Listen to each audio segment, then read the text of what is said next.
जय हिंद दोस्तों, वंदे मातरम। बॉयकॉट बॉलीवुड 2020 से ये टर्म कुछ ज़्यादा ही सुनने में आया है। ऐसा नहीं कि उसके पहले बॉयकॉट बॉलीवुड को लेकर कभी कोई ट्वीट नहीं हुआ था, लेकिन 2020 में जब से सुशांत सिंह राजपूत की आकस्मिक मृत्यु हुई, उसके बाद से जिस प्रकार से लोगों ने बॉलीवुड को परत दर परत छीलना शुरू किया और उसके बाद उसकी परत दर परत घटिया और सच्ची सच्चाइयाँ भी सामने आना शुरू हुई, उसके बाद से बॉयकॉट बॉलीवुड एक तरह से हर एक बॉलीवुड बड़ी मूवी कोई रिलीज होती है तो उसके पहले आपको ट्रेंड करता हुआ मिल ही जाएगा। ऐसे में जब भी लोग बॉयकॉट बॉलीवुड बोलते हैं और उसके पीछे का जो कारण देते हैं, तर्क देते हैं, उससे भी आप बहस नहीं कर सकते, क्योंकि कहीं ना कहीं उनकी बातों में भी सच्चाई होती है। इस बात का एश्योरेंस होता है कि जो बात वो कह रहे हैं वो सही है। लेकिन ऐसा नहीं कि कभी भी किसी चीज़ को लेकर आप आत्ममंथन नहीं कर सकते। आप सोच नहीं सकते कि कहाँ पर क्या चीज़ें गलत जा रही हैं। आपके पास बहुत समय होता है कि आप रुक कर ठहर कर एक बार आत्ममंथन कर सकें। लेकिन बात यही होती है कि इंसान आज की डेट में रेस में इतना तेज़ भागने की सोचने लगा है कि वो बिल्कुल ये नहीं सोचता कि शायद 2 मिनट ठहर कर मैं 10 मिनट आगे निकल सकता हूँ। और यही एक बहुत बड़ी गलती बन चुकी है। बॉयकॉट बॉलीवुड आज की डेट में बॉलीवुड के पीछे एक भूत की तरह पड़ा हुआ है, जो कि उसकी बड़ी से बड़ी मूवी को भी फ्लॉप करा कर रख देता है अगर हल्का सा भी कंटेंट इधर उधर होता है तो ऐसे में प्रसून जोशी, जो कि बॉलीवुड के एक जाने माने फिल्म मेकर हैं, उन्होंने इसको लेकर क्या कहा है, जरा सुन लेते हैं। साहित्य आज तक 2022 इंडिया टुडे ग्रुप का विशेष कार्यक्रम दिल्ली के मेजर ध्यानचंद स्टेडियम में आयोजित हुआ। इसमें देश की तमाम बड़ी हस्तियों ने शिरकत करके साहित्य, समाज, सिनेमा और संस्कृति पर विस्तृत चर्चा करी। इसी दौरान एक सेशन में सेंसर बोर्ड के चेयरमैन प्रसून जोशी भी आए। उनसे फिल्में, गीतों और सिनेमा की स्थिति पर बातचीत हुई।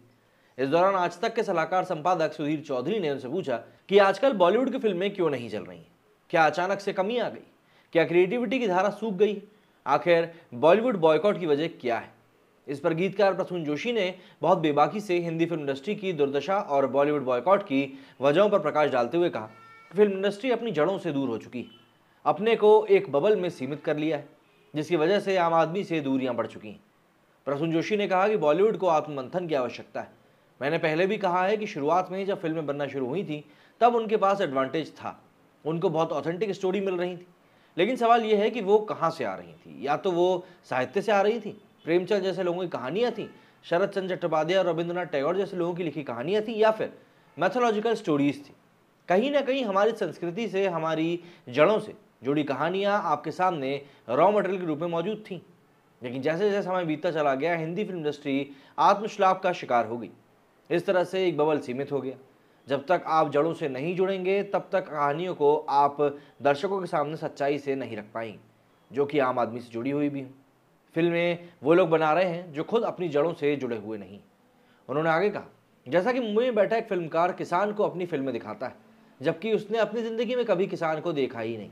ऐसे में वो क्या करे, ये समझा जा सकता है। यही वजह है कि बॉलीवुड अपनी जड़ों से कट गया है।